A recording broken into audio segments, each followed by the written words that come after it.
Hello there, accounting students. I have a special video that I'm preparing now, which has to do with Excel. So this video would be good for anyone who is not really familiar with Excel and want to pick up some pointers. Okay, so now here's my list of things I wanted to express to you. So let's see now. First of all, what I got here, what does this mean? If you want to put a formula into Excel, then you must put either an equal or a plus before the formula. Okay, so let's say I do something like this. I want to multiply 10 times 20. Okay, so this is in cell H9, that's in cell H10. So if I put H9 times, and when you want to multiply, you could use the asterisk, times H10, what do I get? I get nothing, okay, because Excel's picking that up as a text, doesn't know it's a formula, so we have to put an equal or a plus in front. I'll put an equal. Bingo, 200.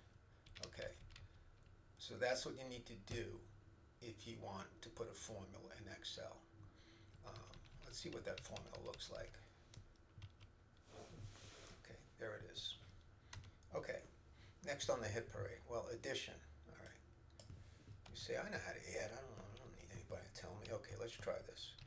I'll just put a set of numbers in here.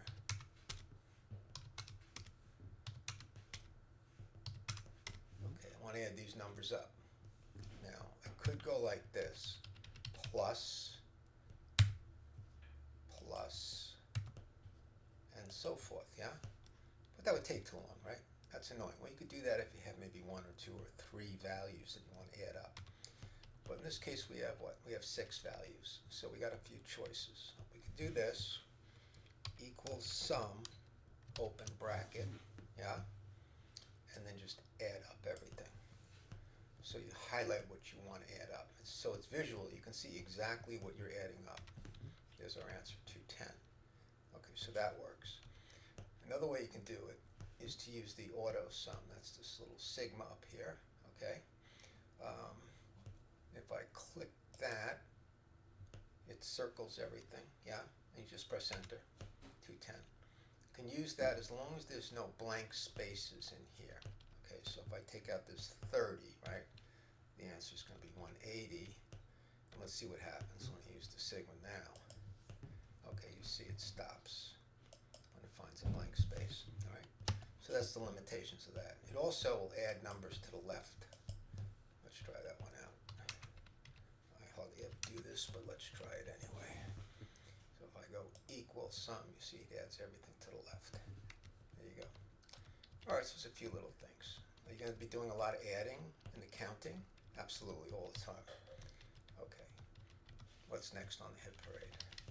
Subtraction, same routine, put a plus or an equal in front, and the subtraction, you just use a dash, so that's no big deal.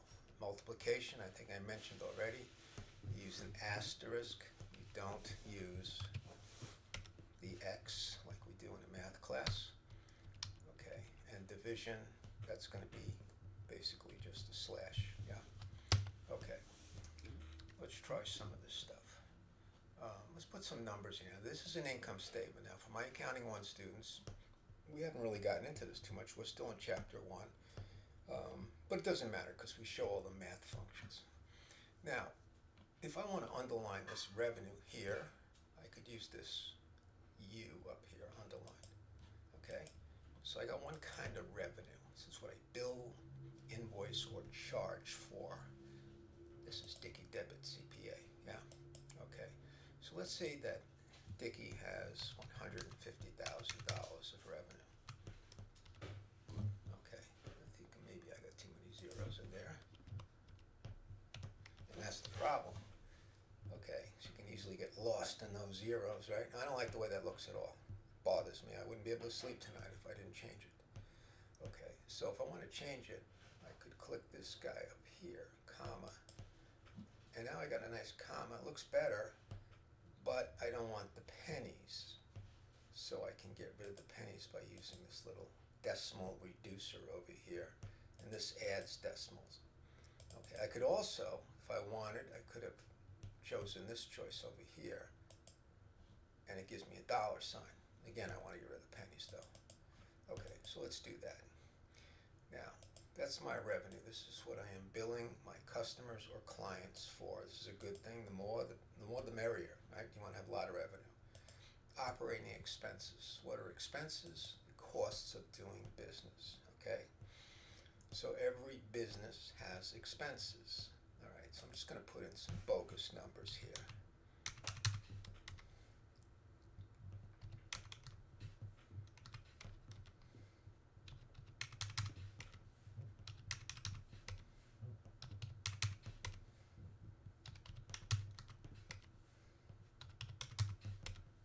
Okay, so there's all my expenses. And again, I don't like the way that looks, right? So, all right, I'll take care of that in a second. First, I want to add it up. Now, I don't want to, if I underline the 1200, and it just looks like that. I don't like that at all. What do I want to do? I want to underline the entire cell. So I'll go over here. Now, this gives you the opportunity. It says borders. Gives you the opportunity to do a whole bunch of different things. In this case, all I want is a bottom border, as they call it, yeah? All right, so now I got that. Looks pretty good. I want total operating expenses. Well, I can't use the sigma, because guess what? You only got one number there, right?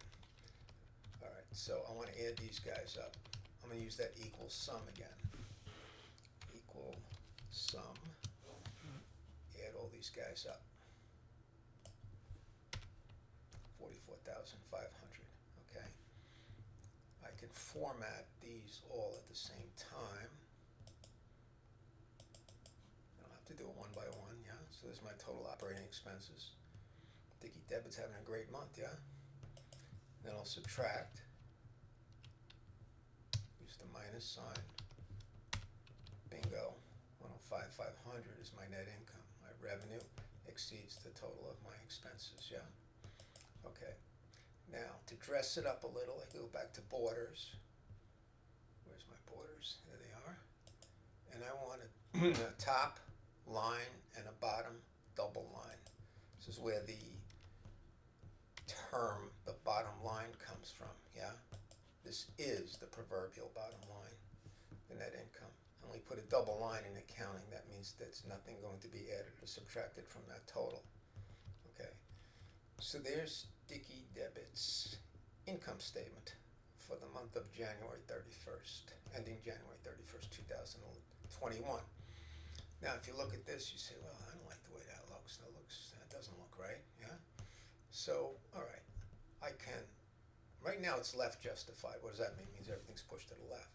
Well, it can be right justified, everything's pushed to the right, but that's not what we want. We want it to be center justified, okay? So you're looking at this and you're saying, wait, I don't know, it looks a little off kilter. Well, I can change the columns around, yeah?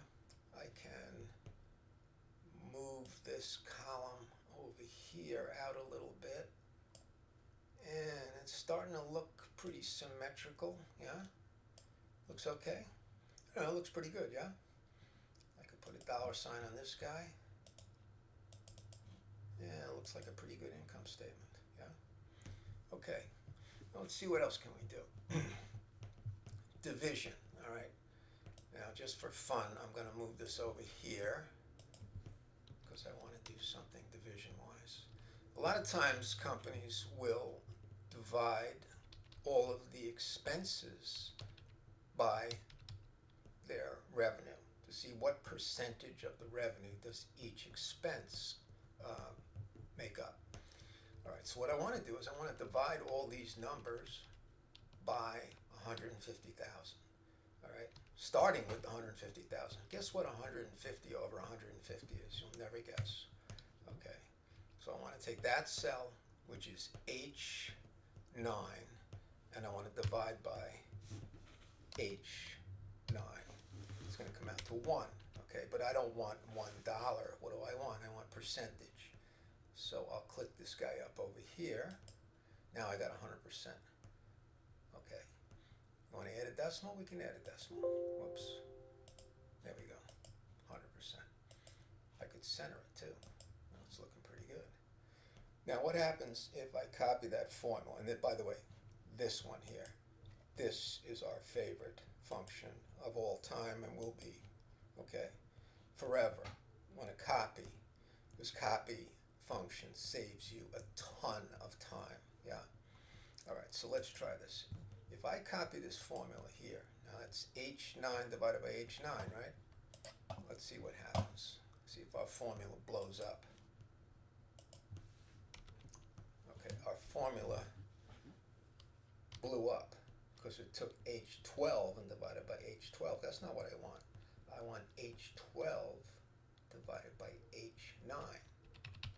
That's h9. So how do I accomplish that? Well, this first formula, I should have put a dollar sign over here. That'll freeze the row. Okay, so if I go down the page, it's going to continuously divide by row 9, which contains the 150,000. So let's see how that works out.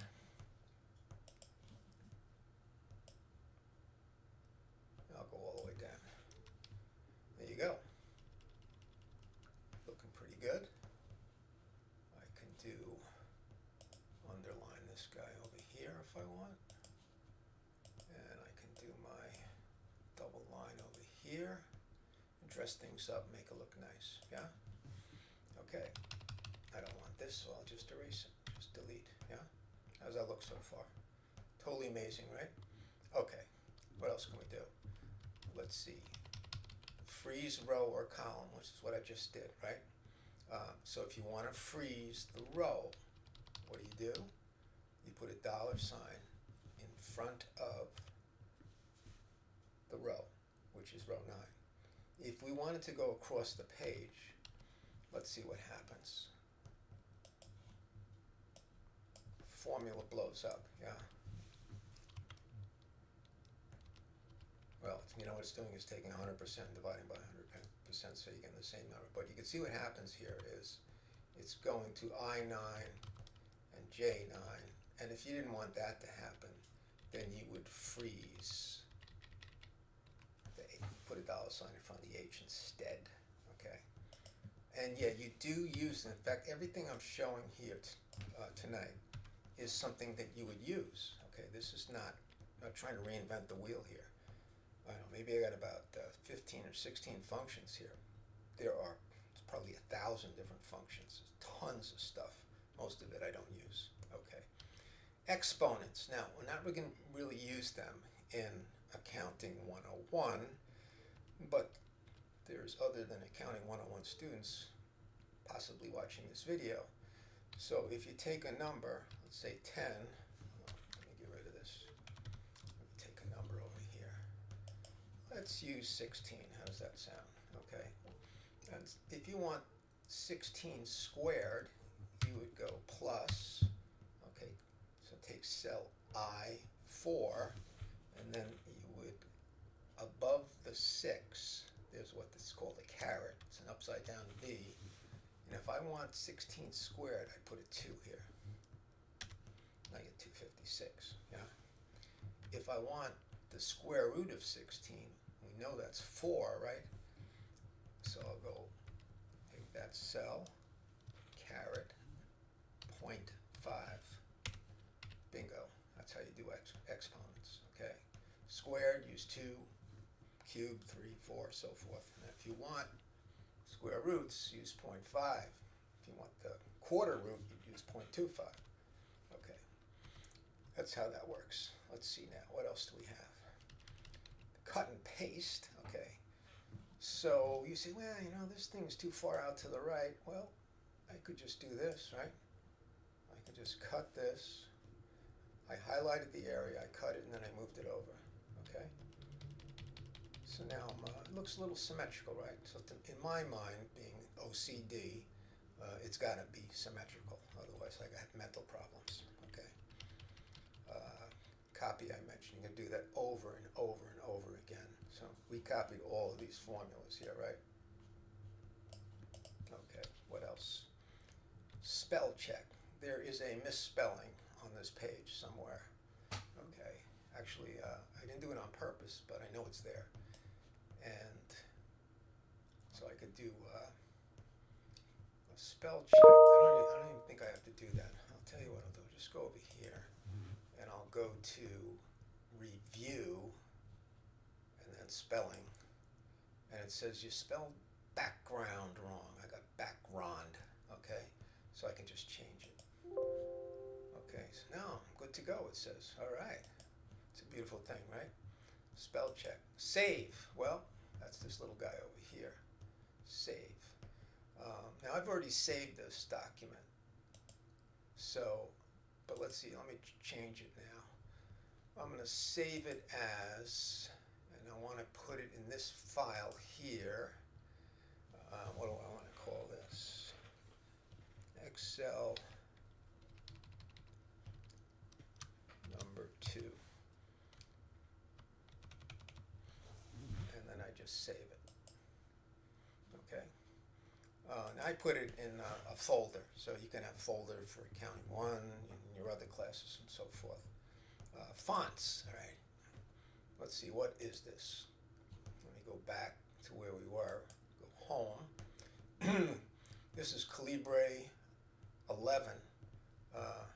We can make it larger. Okay. There's a whole bunch of different fonts. Some of them are really crazy, right? Look at this one over here. I don't know what this is. It's pretty wacky, right?